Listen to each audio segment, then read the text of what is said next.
Assalamualaikum warahmatullahi wabarakatuh. Perkenalkan, nama saya Sri Mulyani, ber-NPM 1802061122. Saya dari Prodi Biologi semester 5. Tujuan saya membuat video ini untuk memenuhi tugas UTS saya dari MK Profesi Kependidikan. Baiklah, saya akan menjelaskan 7 materi, yang mana materinya ada kontrak profesi kependidikan, asensi dan ranah profesi kependidikan, profesi supervisi kependidikan, profesi bidang kepala sekolah, profesi bimbingan konseling, reformasi pendidikan, dan perubahan pendidikan untuk meningkatkan SDM. Materi yang pertama yaitu kontrak perkuliahan. Menurut saya tidak perlu dijelaskan. Saya akan lanjut ke materi yang kedua, yaitu asensi dan ranah profesi kependidikan. Adapun subpokok bahasannya yaitu ranah profesi kependidikan, yang kedua guru dan tenaga kependidikan, dan yang ketiga yaitu profesi dan prinsip-prinsip profesionalitas. Subpokok yang pertama yaitu ranah profesi kependidikan terbagi menjadi dua, yaitu profesi kependidikan dan profesi tenaga kependidikan. Yang dimaksud dengan profesi kependidikan yaitu tenaga kependidikan yang berkualitas seperti guru, dosen, konselor, pamong, tutor, instruktor, dan sebagainya yang berkaitan dengan kepengajaran. Kemudian, profesi tenaga kependidikan adalah anggota yang mengabdikan diri dan diangkat untuk menunjang penyelenggaraan pendidikan, di mana di dalamnya termasuk mendidik. Subpokok yang kedua yaitu guru dan tenaga kependidikan.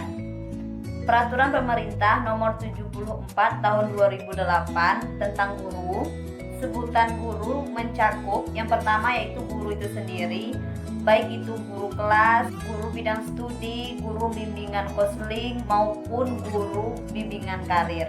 Yang kedua yaitu guru dengan tugas tambahan sebagai kepala sekolah, dan yang ketiga yaitu guru dalam jabatan pengawasan. Subpokok yang ketiga yaitu profesi dan prinsip-prinsip profesionalitas. Profesionalisme dalam suatu jabatan ditentukan 3 faktor penting, yaitu yang pertama, memiliki keahlian khusus yang disiapkan oleh program pendidikan keahlian atau spesialisasi.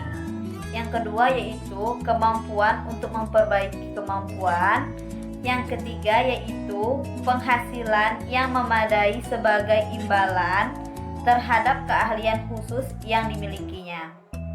Kita lanjut ke materi yang ketiga yaitu profesi supervisi pendidikan. Menurut Pendiknas merumuskan supervisi adalah pembinaan yang diberikan kepada seluruh staf sekolah agar mereka mampu meningkatkan proses belajar agar lebih baik. Adapun tujuan umum supervisi yaitu memberikan bantuan teknis dan bimbingan kepada guru dan stafnya agar personil tersebut mampu meningkatkan kualitas kerjanya dalam melaksanakan tugas dan melaksanakan proses belajar mengajar. Selanjutnya, prinsip-prinsip supervisi. Yang pertama yaitu supervisi bersifat memberikan bimbingan dan memberikan bantuan kepada guru dan staf sekolah. Yang kedua yaitu kegiatan supervisi sebaiknya dilakukan berkala, minimal 3 bulan sekali, bukan menurut minat dan kesempatan yang dimiliki oleh supervisor. Yang ketiga yaitu supervisi harus mampu menciptakan hubungan kemanusiaan yang harmonis, dan yang keempat yaitu supervisi harus bersikap demokratis terhadap pihak sekolah, dan yang kelima yaitu program supervisi harus mencakup semua aspek pengembangan akademik, dan yang terakhir supervisi harus bersifat konstruktur. Adapun fungsi dari supervisi yaitu fungsi meningkatkan mutu pembelajaran ruang, dan yang kedua yaitu fungsi memicu unsur yang terkait dengan pembelajaran, lebih dikenal dengan supervisi administrasi, dan yang ketiga yaitu fungsi membina dan memimpin. Selanjutnya yaitu peran supervisi. Yang pertama yaitu koordinator, mengkoordinasikan program belajar mengajar di antara berbagai guru mapel dan tugas staf. Yang kedua yaitu konsultan, memberikan bantuan terhadap masalah yang diterima oleh guru secara individual maupun secara kelompok. Yang ketiga yaitu pemimpin kelompok, di mana memimpin mengembangkan potensi kelompok pada setiap pengembangan kurikulum, materi, dan kebutuhan profesional guru secara bersama. Yang keempat yaitu evaluator, membantu guru dan menilai hasil dari proses pembelajaran dan membantu menilai kurikulum yang dikembangkan. Selanjutnya, teknik supervisi pendidikan, yaitu ada dua. Yang pertama, teknik perorangan dan teknik berkelompok. Teknik perorangan terbagi menjadi tiga, yaitu kunjungan kelas, observasi kelas, dan wawancara. Sedangkan teknik berkelompok terbagi menjadi empat, yaitu pertemuan, diskusi kelompok, penataran, dan seminar. Kita lanjut materi yang keempat, yaitu profesi bidang kepala sekolah. Apa sih kepala sekolah? Kepala sekolah adalah seorang pejabat yang profesional dalam organisasi sekolah yang bertugas mengatur semua sumber organisasi dan bekerja sama dengan guru-guru dalam mendidik siswa untuk tujuan pendidikan. Kepala sekolah juga sebagai pemimpin pendidikan yang harus bertanggung jawab sepenuhnya terhadap pelaksanaan sekolah dan pembelajaran sekolah. Adapun peran kepala sekolah yaitu sebagai pemimpin dalam penyelenggaraan pendidikan, mempunyai posisi sentral dan strategis khususnya dalam menjadikan tujuan pendidikan nasional sebagai prioritas utama yang harus dijangkau secara optimal. Selanjutnya yaitu fungsi kepala sekolah. Yang pertama yaitu ada edukator, berfungsi sebagai menciptakan iklim sekolah yang kondusif, memberikan nasihat kepada warga sekolah, memberikan dorongan guru, dan melaksanakan model pembelajaran yang menarik. Yang kedua yaitu manajer. Kepala sekolah harus mampu mengoptimasi dan mengakses sumber daya sekolah serta mewujudkan visi, misi, dan tujuan sekolahnya. Yang ketiga yaitu administrasi. Kegiatan administrasi ini meliputi pencatatan dan penyusunan dan pendokumenan seluruh program sekolah secara fungsional maupun substansial. Yang keempat yaitu supervisor. Supervisor kepala sekolah mensupervisi berbagai tugas pokok yang dilakukan guru dan seluruh staf. Untuk itu, kepala sekolah harus mampu melakukan berbagai pengawasan dan pengendalian untuk meningkatkan kinerja guru dan tenaga kependidikan. Yang kelima yaitu leader, yaitu upaya untuk mempengaruhi orang-orang untuk bekerja sama serta mencapai tujuan dengan berorientasi pada tugas dan berorientasi pada hubungan. Yang keenam yaitu inovator. Kepala sekolah harus memiliki strategi yang tepat untuk menjalin hubungan dengan lingkungan, mencari gagasan baru, mengintegrasi setiap kegiatan, memberi teladan guru dan tenaga kependidikan yang mengembangkan model-model pembelajaran yang inovatif.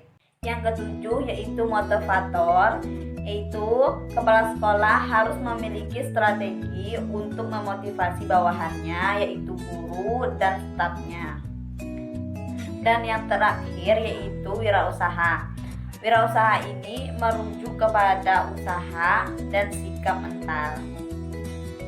Selanjutnya, materi kelima yaitu keprofesian bimbingan konseling. Yang pertama yaitu ada bidang layanan BK, terbagi menjadi 6, yaitu ada bidang bimbingan pribadi, adalah bidang bimbingan yang meliputi pemantapan keimanan, potensi diri, bakat, kemampuan mengambil keputusan, sehingga dapat merencanakan kehidupan yang sehat. Yang kedua yaitu bidang bimbingan sosial, adalah bidang yang meliputi kemampuan yang berkomunikasi, berargumentasi, bertingkah laku sesuai dengan kebiasaan yang berlaku di rumah dan masyarakat.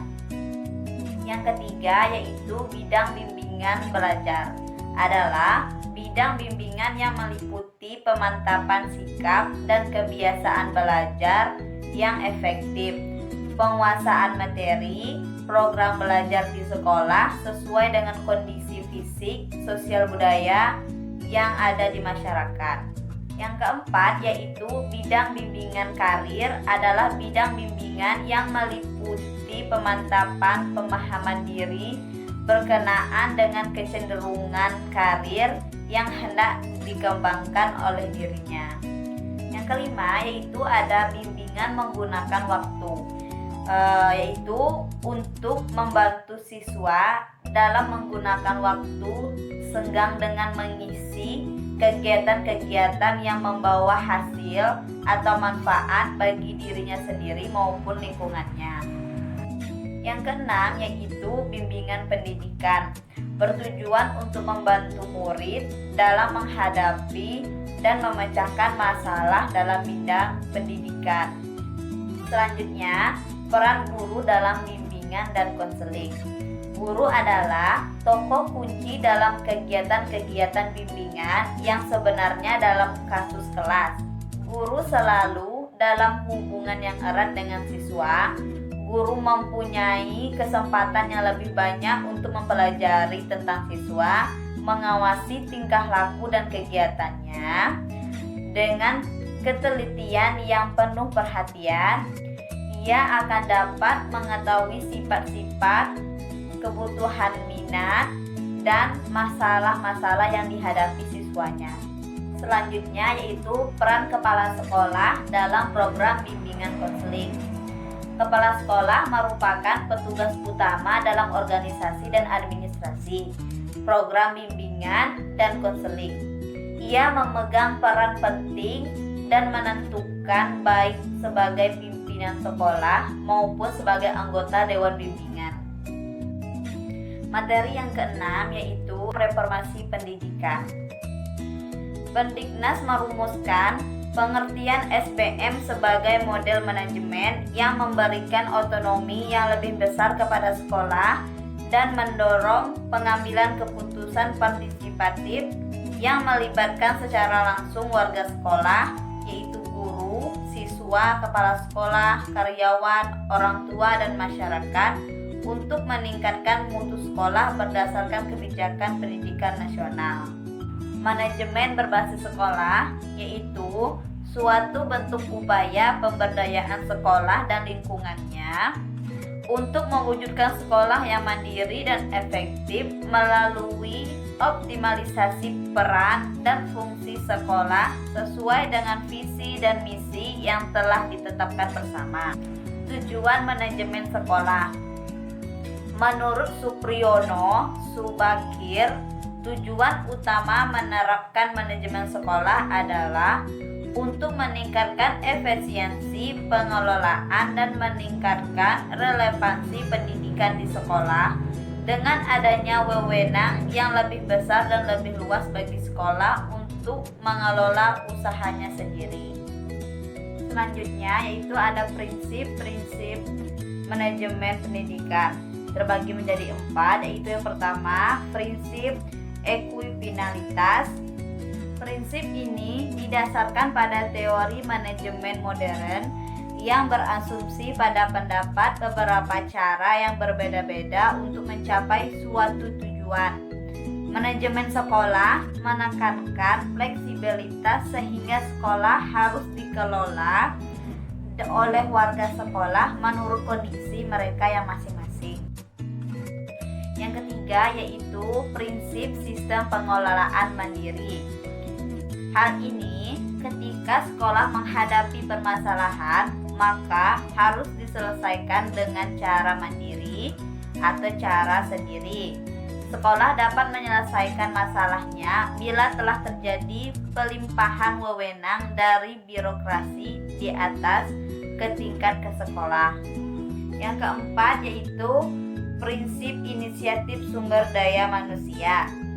Hal ini bertujuan untuk membangun lingkungan yang sesuai untuk warga sekolah agar dapat bekerja dengan baik dan mengembangkan potensinya. Selanjutnya, pengelolaan pendidikan tingkat sekolah, yaitu kriteria mengenai perencanaan, pelaksanaan, dan pengawasan kegiatan pendidikan pada tingkat satuan pendidikan, kabupaten atau kota, provinsi atau nasional agar tercapai efisiensi dan efektivitas penyelenggaraan pendidikan. Selanjutnya, pedoman pengelolaan sekolah atau madrasah.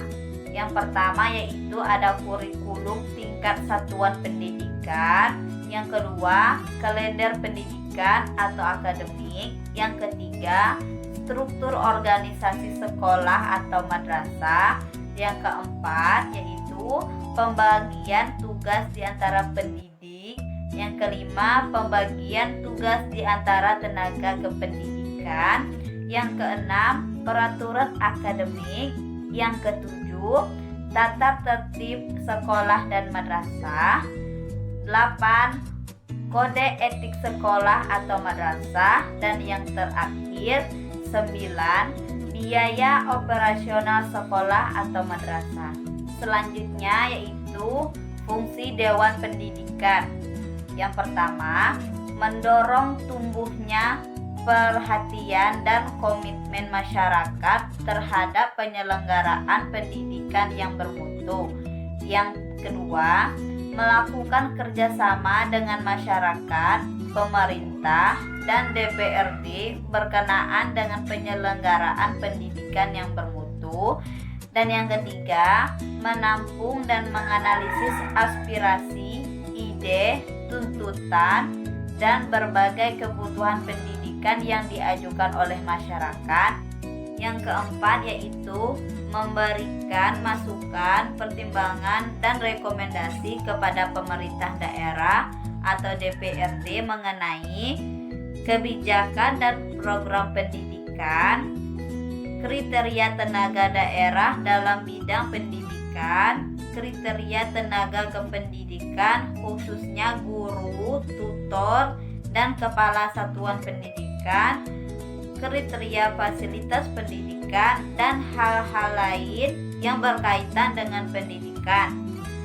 Materi yang terakhir yaitu perubahan pendidikan untuk peningkatan SDM. Terbagi menjadi 9. Yang pertama yaitu pendidikan sebagai proses pembebasan. Upaya untuk memperoleh pengetahuan dan menjadi proses transformasi yang diuji dalam kehidupan nyata. Yang kedua yaitu pendidikan sebagai proses pencerdasan. Banyak pihak yang mengecam pendidikan kita dirasakan berbagai sebuah proses pembodohan. Hal ini tidak hanya dibatasi sekolah saja, tetapi juga terasa sekali dalam praktik kehidupan masyarakat. Yang menjadi masalah adalah mereka yang menjadi penyebab pembodohan ini tidak merasakan bahwa ia telah melakukan pembodohan kepada masyarakat. Yang ketiga yaitu pendidikan menunjang hak anak. Di negara kita, hak anak berkesan terampas. Hal ini disebabkan karena masyarakat pendidikan sekolah sebagai panggung pentas, bukan sebagai tempat latihan maupun laboratorium belajar. Pembelajaran di sekolah diharapkan oleh orang tuanya memperoleh ranking atas. Sistem ranking atas di sekolah mengacu masyarakat untuk memperoleh persepsi yang salah tentang pendidikan di sekolah. Yang keempat yaitu pendidikan menghasilkan tindak kedamaian. Melalui proses pembelajaran, mereka diharapkan memperoleh pengalaman memecahkan masalah serta memperoleh pengalaman mengembangkan potensi mereka serta melakukan pekerjaan yang baik dan mampu bekerja sama dalam kemandirian. Yang kelima yaitu pendidikan anak berwawasan integratif. Hal ini menjadi manusia terdidik yang berilmu dan mengetahui yang sekaligus sebagai manusia beriman. Yang keenam yaitu pendidikan membangun watak persatuan. Pembelajaran yang dimanfaatkan adalah pembelajaran sejarah, yaitu membangun kesadaran kita untuk memahami karakteristik tanah air dan cinta tanah air, serta mampu membangun sikap dan kesadaran persatuan. Yang ketujuh yaitu pendidikan menghasilkan manusia demokratis. Pendidikan ini masih berkesan otoriter, baik manajemen, interaksi atau transaksi, proses, kedudukan maupun substansinya. Apabila kita semua menjadi pejabat, maka seakan-akan kita telah memiliki model dalam hal ini. Yang kedelapan, pendidikan menghasilkan manusia yang peduli terhadap lingkungan. Sikap otoriter dalam sistem pendidikan, kita membuat anak menjadi patuh, seperti membuang sampah pada tempatnya, ramah terhadap lingkungan, tergantung kinerja pendidik, berhasil atau tidak dalam mendidik. Yang terakhir yaitu sekolah bukan satu-satunya instrumen pendidikan. Undang-Undang Pendidikan Sekolah bukan sistem pendidikan nasional, hanya mengatur sistem pendidikan di sekolah mulai dari taman kanak-kanak hingga perguruan tinggi. Sekian penjelasan dari saya, semoga bermanfaat dan saya akhiri. Wassalamualaikum warahmatullahi wabarakatuh.